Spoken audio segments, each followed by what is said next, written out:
안녕하세요. 백강사가 알려드리는 스마트폰 팁, 백스팁입니다.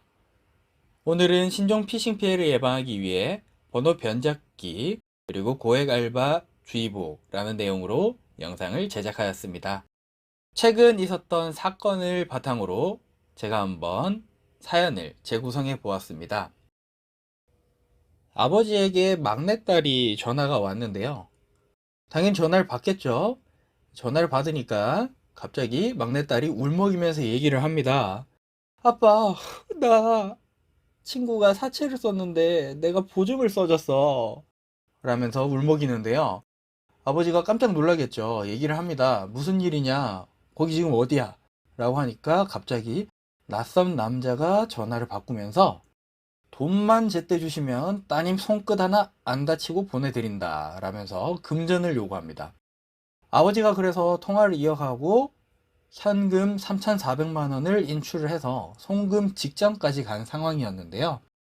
다행히 아내분의 경찰 신고를 통해 보이스피싱임을 인지하고 피해를 막은 사건입니다. 하지만 여러분들이라면 어떨까요? 내 휴대폰에 저장되어 있는 가족이나 지인을 통한 연락이 왔는데 납치나 긴급 수술을 해야 한다든지 이런 식으로 금전을 요구하게 되면 속을 수밖에 없는 상황입니다. 왜 이렇게 내가 저장해 놓은 단축번호로 전화가 왔을까 한번 살펴볼까요? 전화번호 변작기라는 게 있습니다. 예전에는 중계기라고 해서 굉장히 기계가 컸는데요. 기술의 발달로 인해 휴대폰으로도 가능해졌습니다. 이 휴대폰들이 하는 역할은 국제 전화번호 00700, 00600 등등의 번호를 010 국내 번호로 변환해주는 역할을 합니다.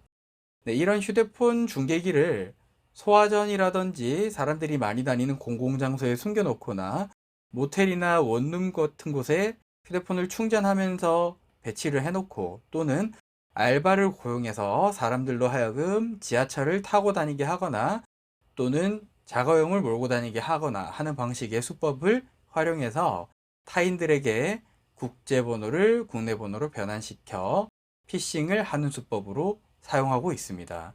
굉장히 나쁜 놈들이죠.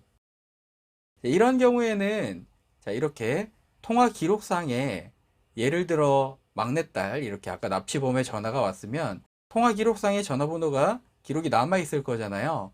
여러분들은 절대 이 해당 통화 기록에 남아 있는 번호를 눌러서 전화를 하면 안 됩니다. 이런 경우에는 먼저 신고를 하는 것도 중요하지만 내 가족이나 지인을 사칭하기 이전에 진짜인 상황을 가정해야 합니다. 그죠? 그런 상황에서는 안위를 확인해야겠죠.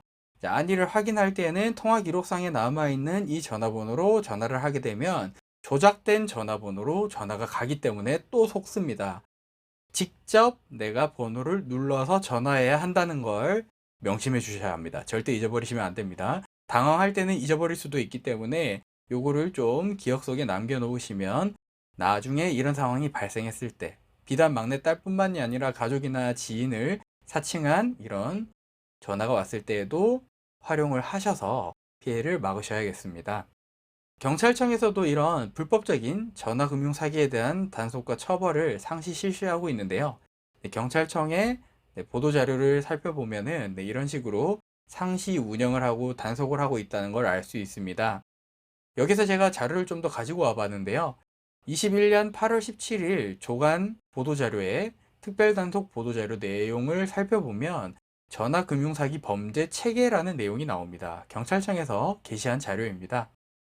자, 여기 보면 범죄 조직이 어떤 방식으로 피싱 범죄를 저지르는지 잘 나와 있는데요. 특히 주의해야 하는 부분이 여기입니다. 바로 아까 불법 대포폰을 활용한 통신 중계기를 활용해서 유인이나 기망을 해서 피해자로부터 돈을 인출, 송금하게 하는 이 과정에서 우리가 낚여들게 되는데 중요한 것은 일반 선량한 사람들을 대상으로 고액 알바, 고액을 미끼로 대포폰을 유통하거나 들고 다니게 하는 또는 인출을 통한 현금 수거책 많이 들어보셨죠? 네, 이런 식으로 유인을 하는데 공범을 모집한다는 게 문제입니다. 한번 볼까요? ATM기 현금 수거책의 경우에는 여러분들이 흔히 알고 계실 겁니다. 대포 통장을 대여하거나 판매, 유통하는 행위에 속하기 때문에 전자금융거래법 제6조에 의거하여 벌칙으로 해당하는 자는 5년 이하의 징역 또는 3천만 원 이하의 벌금에 처해질 수 있으며 번호 번잡기 또한 마찬가지입니다. 흔히들 어르신들이나 젊은 친구들에게 등산용 가방에다가 휴대폰을 10개씩 넣어서 들고 다니라고 하거나 또는 자가용의 캐리어에다가 폰을 막 2, 30개씩 넣어서 주면서 1시간에 30만 원 알바로 미끼를 주고 유인을 합니다. 그렇게 해서 그냥 돌아다니기만 하라고 하는데 이것 또한 전기통신사업법 제30조에 의거하여 누구든지 전기통신사업자가 제공하는 전기통신 역물을 이용하여 타인의 통신을 매개하거나 이를 타인의 통신용으로 제공하여서는 아니 된다 하는 조항이 있습니다. 이거에 의거하여 예를 들어 처벌을 받게 된다면 1년 이하의 징역 또는 5천만 원 이하의 벌금에 처해질 수 있는 범죄 행위입니다. 여러분 절대 주변에서 이런 현금 수거책 또는 번호 변잡기, 판매, 대여 또는 유통, 심지어는 내 명의를 빌려주는 행위까지도 법적으로 처벌받을 수 있습니다. 그렇기 때문에 혹여 나뿐만 아니라 주변 사람들이 이런 일에 연루가 된다 하더라도 절대 해서는 안 된다는 걸 인지를 시키고 신고를 해 주셔야겠습니다.